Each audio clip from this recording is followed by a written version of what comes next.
O nosso Deus que é soberano, o nosso Deus que é digno, é um Deus poderoso. Nós conhecemos e servimos a um Deus poderoso, mas é mais do que isso. A Bíblia nos apresenta Deus como todo-poderoso. Poderoso, todo-poderoso. Essa distinção é muito importante que a gente apreenda, porque ela nos faz entender que Deus pode fazer muitas coisas. E hoje nós vamos falar sobre o Todo-Poderoso, que tem um amor que é impressionante. A gente sabe o quanto o amor está sendo vulgarizado, o quanto a palavra amor, o quanto as pessoas dizem eu te amo sem ter a menor ideia do que significa isso. O quanto nós precisamos lidar com o amor, que é uma marca da nossa igreja, inclusive é uma marca que está na nossa logo. Se você olhar aqui atrás, você vai ver que o coraçãozinho, ele permanece ali, que o amor é uma das marcas da igreja. João 3,16 é um texto que eu acho que você conhece. Conhece? Porque Deus amou o mundo de tal maneira que deu o seu Filho unigênito, para que todo aquele que nele crê não pereça, mas tenha vida eterna. Esse texto nos ajuda a entender que Deus amou ao mundo. Que mundo?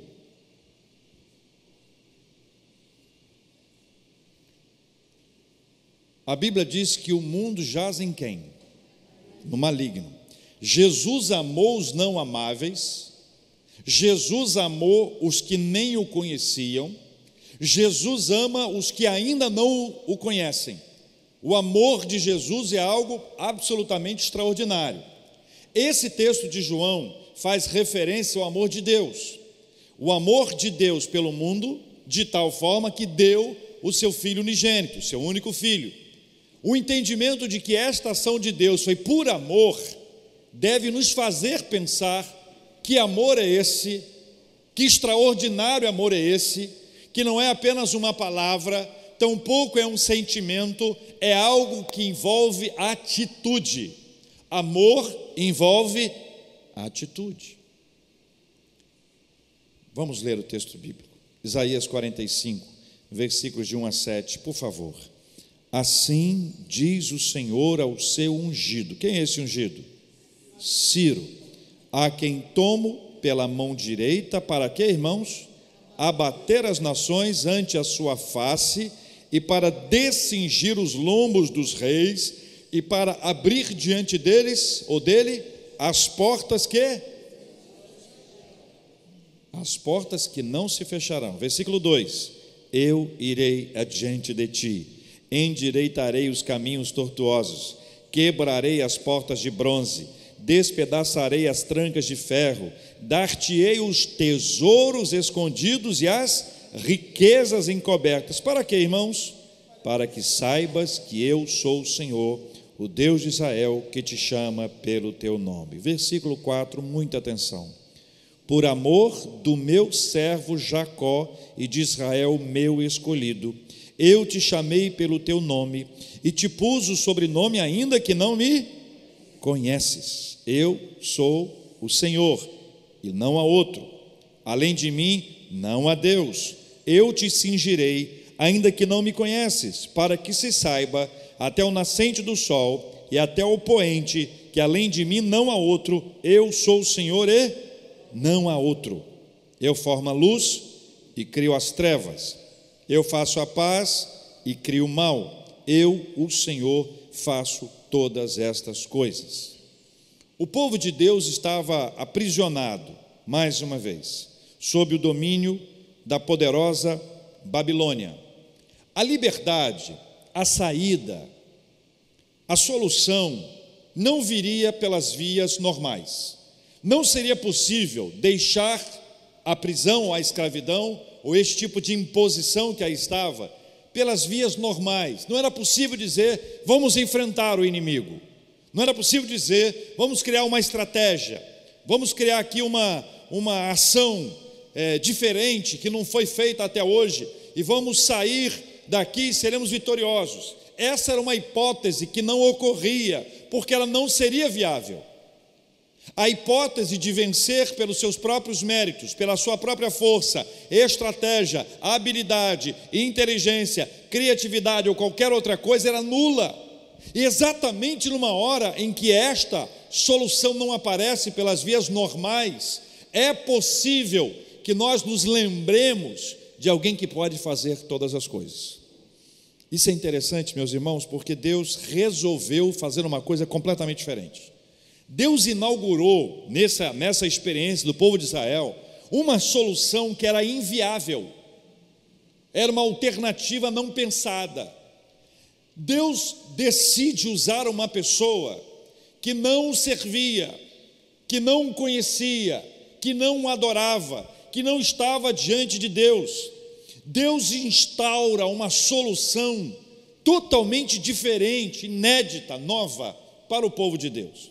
Eu queria lembrá-los que na nossa vida, no nosso dia a dia, nós temos etapas, fases, circunstâncias na nossa história em que nós não enxergamos solução. Não sei se você já passou por essa experiência, em você olhar e pensar, não tem jeito, eu não tenho condições, eu não conheço ninguém, eu não tenho uma possibilidade, eu não tenho uma alternativa, não consigo enxergar alguma saída para essa circunstância, a não ser uma intervenção divina. E nós clamamos a Deus, e nós pedimos ao Senhor, Senhor, traga uma solução, traga uma alternativa. Se você já passou por uma questão que envolva saúde, é possível que você já tenha clamado ao Senhor, pedido que um determinado médico, cirurgião, uma pessoa, um especialista, pudesse ser usado por Deus para abençoar a sua causa.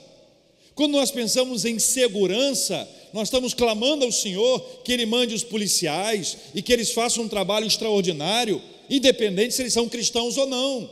Eles serão e poderão ser usados pelo Senhor. Eu conheço uma pessoa que passou por um sequestro terrível, e a narrativa dele, semanas depois, a narrativa dele do sequestro era dramática, e eu imaginei, porque ele estava num buraco sob a terra, fizeram um buraco sob a terra, colocaram uma tampa, ele ficou ali como se estivesse sepultado, e quando ele sai, ele sabe que aquela pessoa que ele estava foi usada pelo Senhor para restaurá-lo, para salvá-lo, para tirá-lo de lá. Deus levanta pessoas, Deus usa circunstâncias, a mão de Deus é uma mão poderosa, e tudo que Deus faz é por amor. O que Deus fez aqui nesse texto, meus queridos irmãos e minhas queridas irmãs? Deus usa pessoas e circunstâncias em favor dos seus amados. O profeta Isaías descreve que Deus chamou a Ciro. Ciro não era rei de Israel, Ciro não era rei de Judá, Ciro não era de uma das grandes tribos de Israel, Ciro era um rei persa, e Deus chama um rei persa de meu ungido. Isso é muito legal. Sabe por quê? A gente precisa entender isso. Primeiro, Deus usa quem Ele quiser. Segundo, Deus chama ungido porque quem unge é Ele. Deixa estabelecida a sua autoridade. A autoridade de Deus não está convencionada, Ele não está sob, Ele não está condicionada a uma ação humana, a uns pré-requisitos que nós vamos estabelecer. A ação divina, Ele unge a quem Ele quiser, Ele separa a pessoa segundo a vontade dEle para cumprir um propósito. Ciro é chamado nesse texto de ungido, e aí você observa que Deus toma esse rei e o coloca na frente do povo de Deus, porque ele seria usado pelo Senhor para a libertação do povo de Deus que estava sob mais um jugo, dentre tantos jugos que o povo de Deus passou. Eu quero lembrá-los que é importante que a gente observe e sempre guarde no coração pessoas a quem Deus usou na nossa vida. Israel poderia voltar-se e agradecer a Deus pela vida de Ciro. Provavelmente muitos deles se lembraram disso. Mas há pessoas lá e cá que são capazes de esquecer pessoas que foram usadas por Deus para abençoar a sua vida. Pessoas que nos ajudaram em momentos extraordinários. Pessoas que foram colocadas por Deus. Lamentavelmente, nós temos uma tendência de render graças à pessoa, somente, sem entender que quem colocou a pessoa ali foi o Senhor.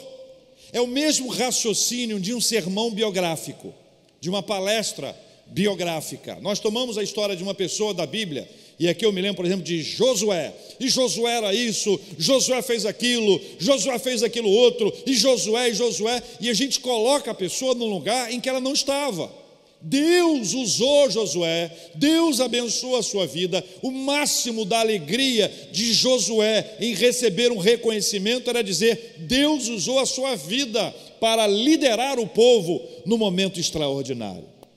Deus colocou pessoas, e vai colocando pessoas, e vai colocando pessoas na nossa vida, na nossa história, em momentos especiais, pessoas que vão nos ouvir, vão falar conosco, pessoas que vão nos servir, vão nos ajudar, e quando isso passa, a gente olha para trás e diz: meu Deus, foi o Senhor que colocou ali, porque a pessoa estava na hora certa, no lugar certo, fazendo a coisa certa. Louvado seja o nome do Senhor. Já teve uma experiência assim? Quando tudo diz que não, há um estrondoso sim de Deus que muda toda a história. Israel não tem jeito, Israel não tem alternativa. Povo de Deus resignado, povo de Deus escondido, povo de Deus sem nenhum tipo de iniciativa. Deus toma lá o rei, traz o rei para cá, coloca o rei à frente do povo e vai liderando, e Deus faz isso de uma maneira extraordinária. Veja o que diz aqui o versículo 1: assim diz o Senhor a seu ungido, a Ciro, a quem tomo pela mão direita para guiar pelo caminho da vitória, para abater as nações ante a sua face, e para descingir os lombos dos reis. Os oponentes vão sendo desarmados, e desarmados eles se tornam impotentes para a luta. Ou seja, aqueles que oprimem o povo de Deus, eles vão sendo desarmados e não vão conseguir mais oprimir o povo de Deus. Diz o versículo ainda: e para abrir diante dele as portas que não se fecharão, tudo será aberto e porta alguma o deixará do lado de fora. Versículo 2, acompanhem comigo a leitura. Eu irei adiante de ti, endireitarei os caminhos tortuosos. Observe, Deus vai à nossa frente, Deus peleja por nós, Deus vai removendo os empecilhos, Deus vai acertando os caminhos. Quem peleja a nossa batalha é o Senhor. Fazemos a nossa parte, nos empenhamos, nos esforçamos, não resta dúvida disso. Mas se eu fizer isso e achar que eu venci, não valeu de nada.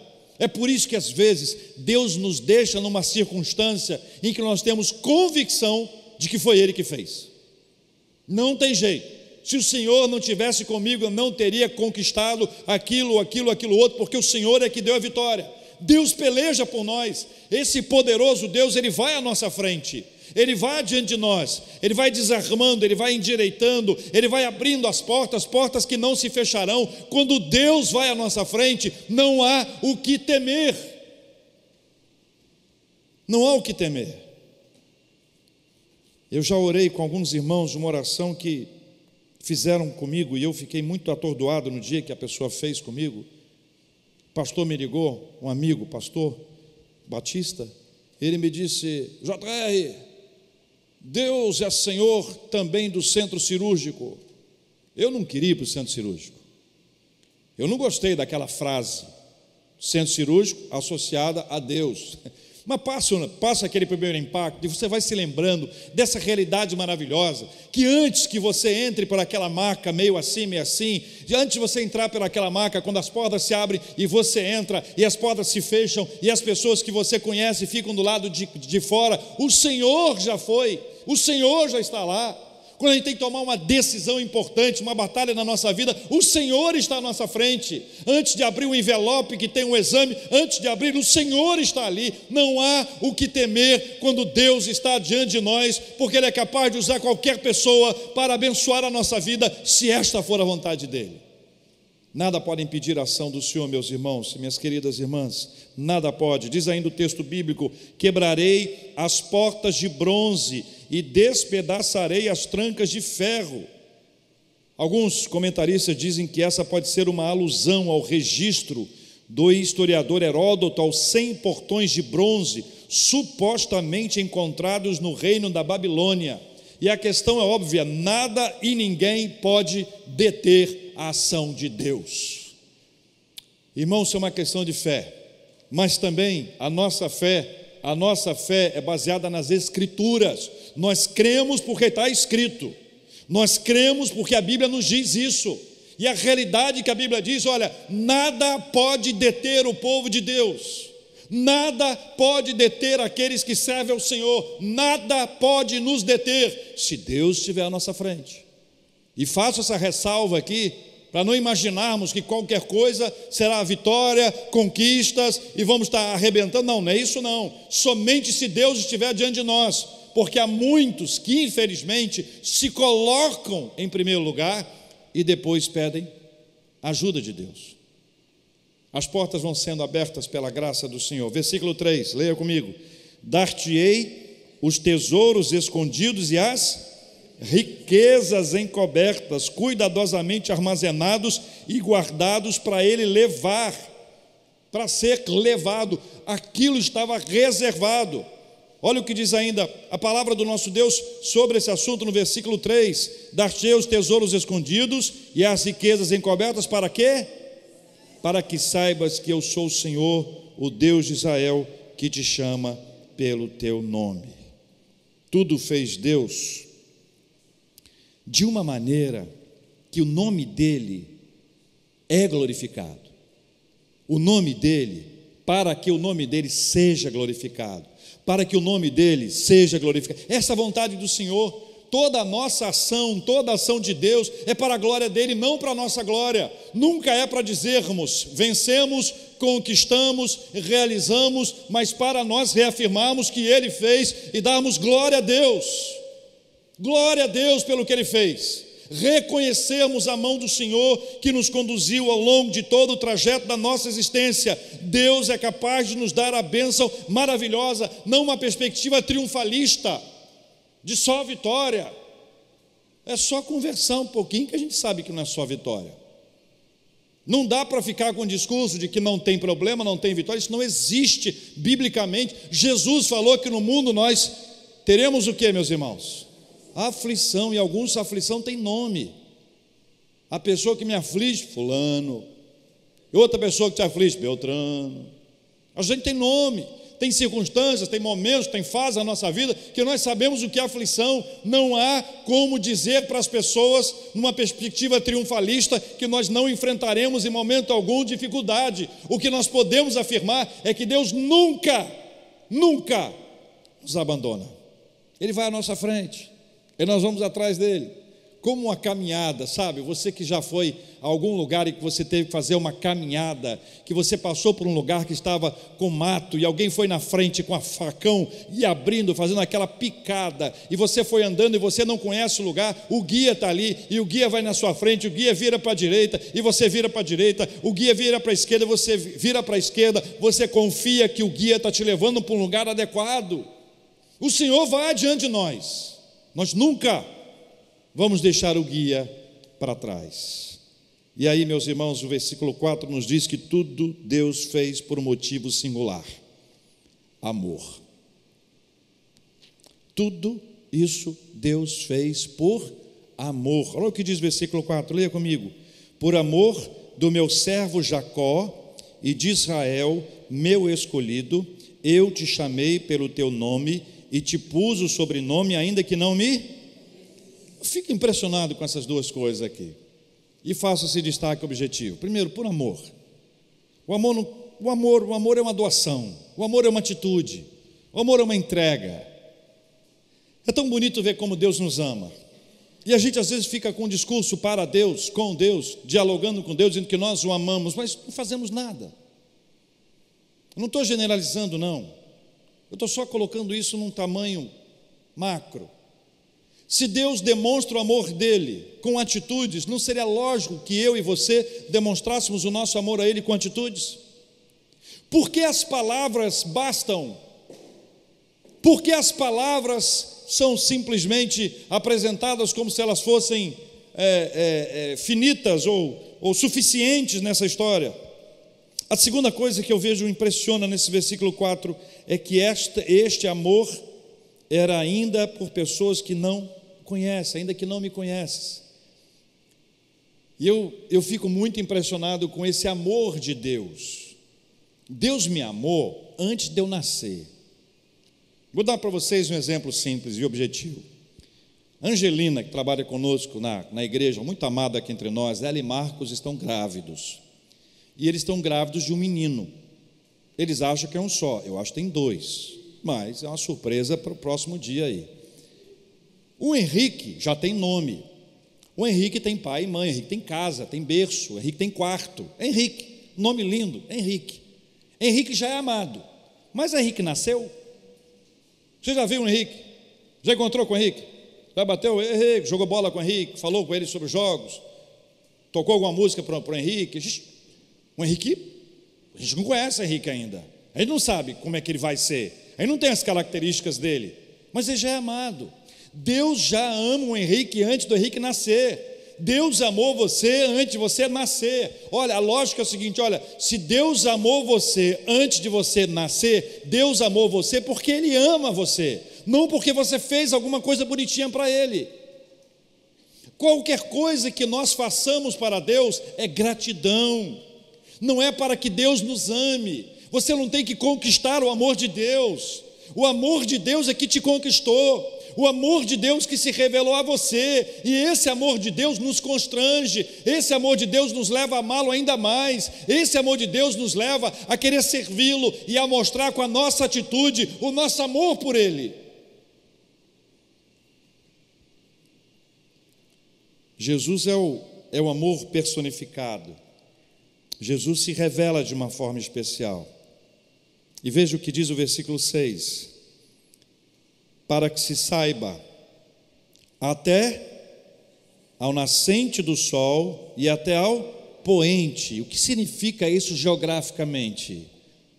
Geograficamente, tudo. Para que se saiba até o nascente do sol e até ao poente, que além de mim não há outro. Eu sou o Senhor e não há outro. Essa expressão é repetida. Deus está se revelando ao planeta, Deus está se revelando ao mundo.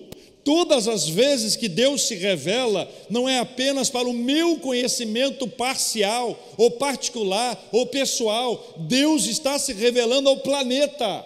E a maneira que Deus quer se revelar ao planeta nesse texto é tomando Ciro, que chama Ciro de ungido, coloca Ciro para servir a ele, a Deus, ainda que Ciro não seja um servo de Deus. E este Ciro passa a servir a Deus para libertar o povo, para que o mundo inteiro veja que Ele é o Senhor e não há outro. Este é o nosso desafio, irmãos, é mostrar para a Barra da Tijuca, é mostrar para o Recreio, é mostrar para a Vargem Grande, Vargem Pequena, Jacarepaguá, Camorim, é mostrar para a região da Barra, para a cidade do Rio, para o Brasil, que não há outro Deus além do nosso Deus, que o Senhor é Deus. É interessante quando nós lemos o versículo 6, que nos prepara para esse entendimento especial. O amor de Deus nos abre a oportunidade de saber quem Ele é. E aqui, queridos, não é uma questão de religiosidade, é uma questão de espiritualidade. Essa distinção é importante. É uma espiritualidade sadia, equilibrada, com base na Bíblia, não em tradições, histórias construídas por homens, coisas que vêm de tempos em tempos, que acabam nos tirando do lugar, que é o lugar da palavra do Senhor. Nós conhecemos um Deus que é todo-poderoso. Deus pode fazer todas as coisas. Ele pode usar pessoas que não servem a Ele para abençoar a sua vida, a minha vida, para abençoar a sua igreja, para abençoar o seu povo.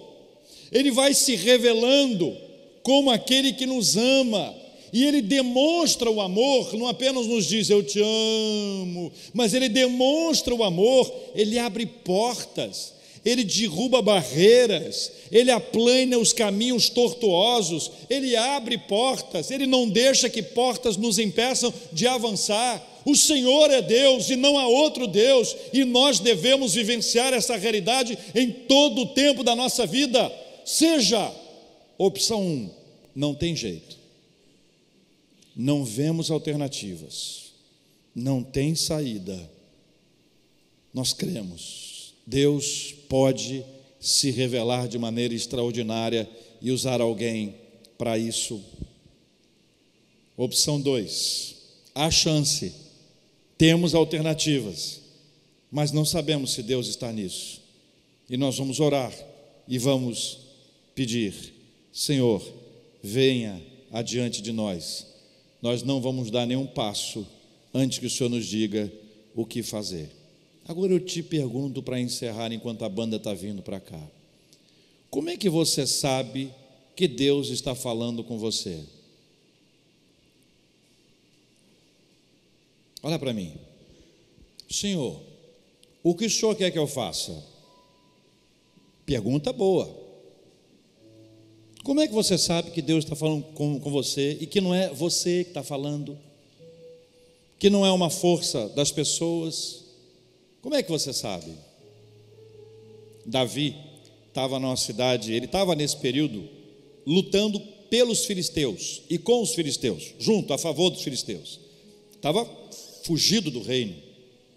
Ele vivia entre mercenários. Seu exército era um exército composto de mercenários. E havia uma guerra, estava agendada uma guerra contra Israel, e lá foi ele. Só que um dos reis filisteus disse: você não vai não, vai que esse cara aí chega lá e vira de lado. Ele não pode ir. Davi tinha um amigo, rei filisteu, que gostava muito dele, disse: olha, o pessoal não quer que você vá, volta para casa. Ele foi para casa, Ziclag.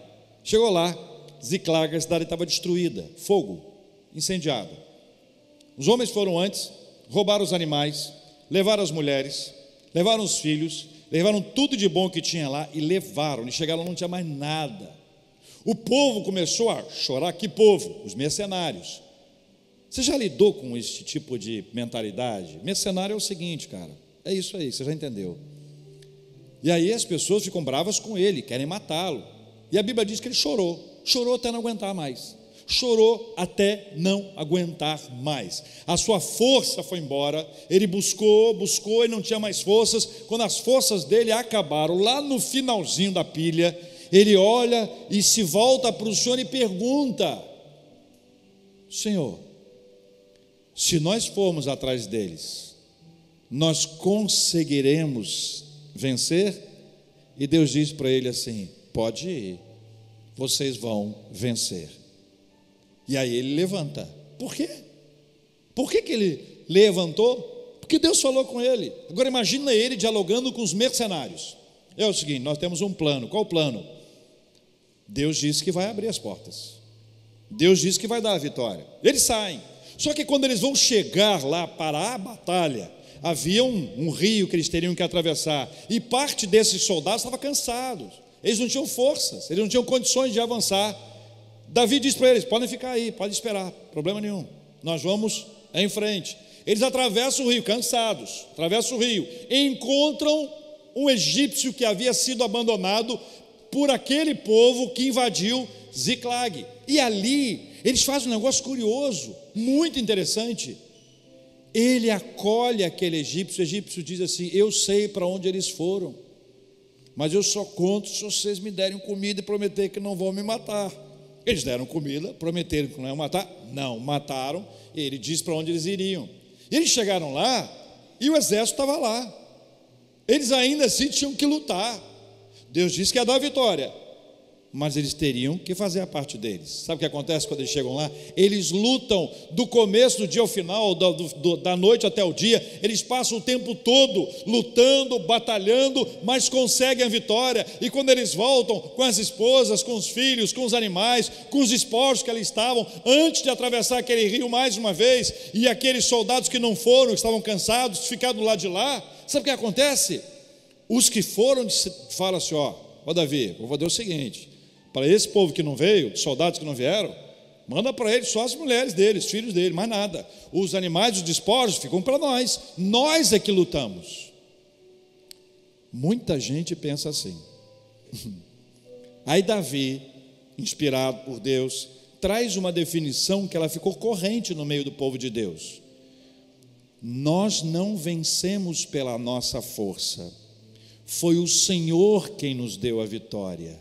Se foi o Senhor quem nos deu a vitória, nós não temos nenhum mérito, não podemos ficar com esses despojos aqui, porque eles não são nossos, eles pertencem a Deus, eles pertencem ao povo do Senhor, e aquilo foi estabelecido como justiça. Voltaram e viveram as suas vidas. Como é que Davi soube?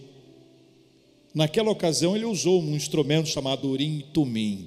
Nós não usamos mais isso.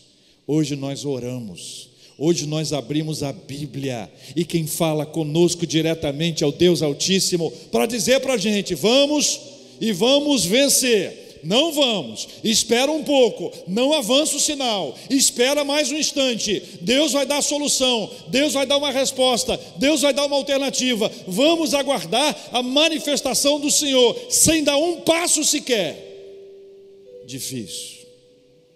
Precipitação, ansiedade, inquietação, o que leva? Toma uma decisão, faz alguma coisa e depois dá ruim. A gente, ao invés de pedir direção, pede misericórdia. É difícil para nós, mas é possível quando nós nos submetemos plenamente ao Senhor, e quando nós desenvolvemos uma comunhão com Ele a ponto de conversar com Ele todo dia e ouvi-lo falando diretamente conosco, ainda que não seja numa voz audível, mas é tão alto que parece audível, é tão forte que parece que a gente está ouvindo a voz dele falando conosco. Não sei se você já teve essa experiência, é tão impressionante isso, parece que Deus está falando assim: vai, hein, vai. Tive várias experiências assim. Uma das primeiras, quando eu ainda morava no Espírito Santo, fui ao McDonald's e entrei para pegar um sanduíche, e quando eu entrei na fila, Deus falou assim: pede 2. Uma experiência simples, uma das primeiras que eu tive com o Senhor em relação a isso. Eu falei: como é que é? Compra 2.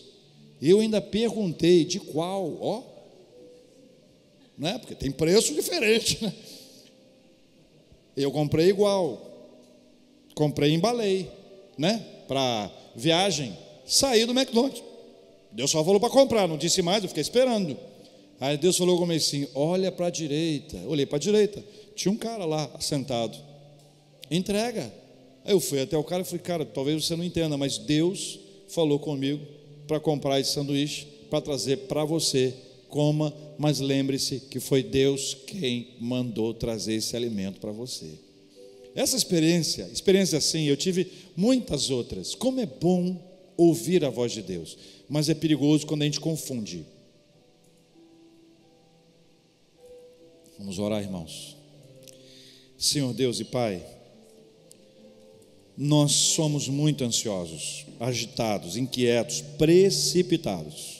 E há momentos na nossa vida que nós nos perdemos nesse processo todo, porque nós deixamos de ouvir a voz do Senhor, ouvimos a nossa voz, deixamos de tomar uma decisão segundo a Tua vontade e decidimos segundo o nosso desejo, o nosso querer, e depois vamos clamar por misericórdia o resto da vida.